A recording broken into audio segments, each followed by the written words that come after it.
Hello, everyone. Father Scott Vanderveer here with part of my voice. I have laryngitis this week, and so I hope you can hear me and that the message is easy to digest.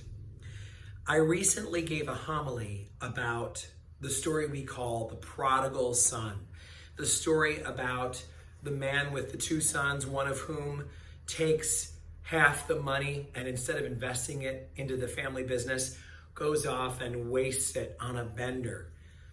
And the other son who resents him with his whole heart over the choices that he made. That story relates to all of us.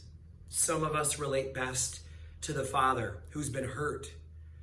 Some of us relate to the younger son who's made horrible choices and is filled with shame over them. And some of us relate best to the older son who has tried his best to do everything right and now feels resentful over being treated like he's no different than the brother who wasted all the money and hurt his father and seems to be getting no consequences at all. One of the things that happened after I gave that homily recently was several people came up to me and said, "Father, I want to write down what you said when you talked about the father and the hurt he had with his son. You said that he didn't cause what happened. Can you say more about that?" And I knew exactly what they were talking about. I said, the father didn't cause his son's choices. He can't control his son, and he can't cure him. You didn't cause it.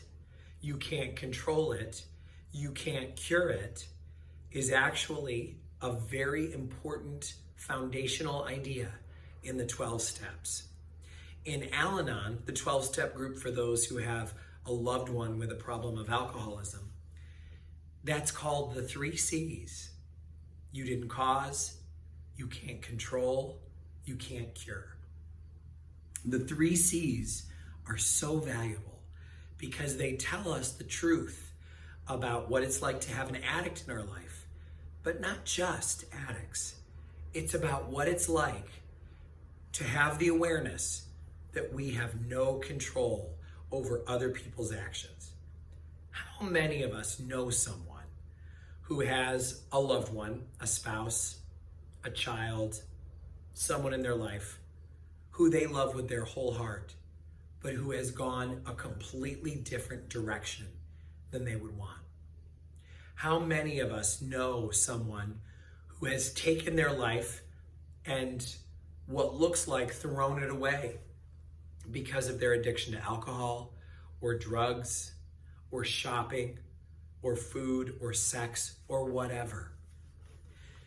And when we see people making those choices, we can become absolutely overwhelmed with anger and hurt and sadness and a desire to do whatever we can to make them stop or to make them change or to get them to admit that they're wrong and promise that they'll never do it again and mean it. But we don't cause other people's choices. We can't control other people and try to make them do what we want. And we can't cure what is wrong with others. We can only change ourselves. That's why in the 12 steps, there is a beautiful prayer that you're supposed to say when you find yourself wanting to change someone else, wanting to control their choices, wanting to beg God to cure them of something that's beyond your control. What they say is, whenever you have those feelings, you should say to God, bless them and change me. When someone hurts you and you think someone needs to get this into their head, that they cannot go on like this, they have to change, you say, bless them and change me. It's not because something is more wrong with us than with them, but because no matter what they do in their life, it is not about us. And even if it were, We didn't cause it. We can't control it, and we can't cure it. When someone we love has a terrible spiritual crisis, like an addiction or a pattern of sin or harmful behavior that is just getting enforced and reinforced all the time, the thing that we have to do is to work on our own spiritual growth. We cannot chase after the people who abandon us. We cannot try to get revenge on the people who have betrayed us. We cannot allow the people who have caused us harm to rent space for free in our head. We can't do that. We have to let go of all of that. We have to be willing to say that we are incapable of changing even ourselves most of the time. So certainly changing other people is a helpless cause. So often we get into the way of thinking that tells us that people have done horrible things to us, that they have wronged us. We say, how could he do that to me? And the truth is, people don't do things to us. They just do them.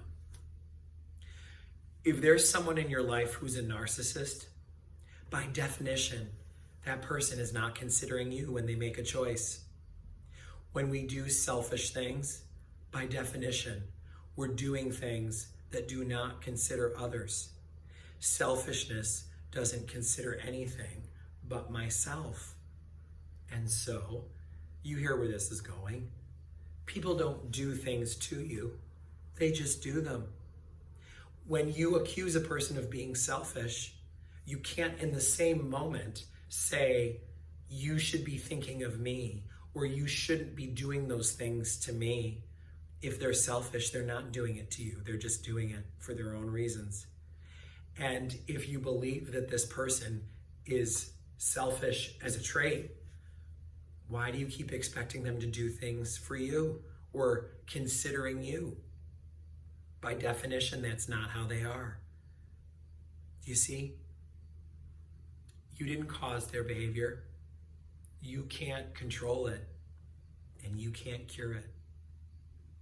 It can make you feel like it's all futile and like you're helpless. But none of us is helpless. None of us is unable to accept what is ours to do. God, grant us the serenity to accept the things that we cannot change, the courage to change the things we can, and the wisdom to know the difference. May God bless you.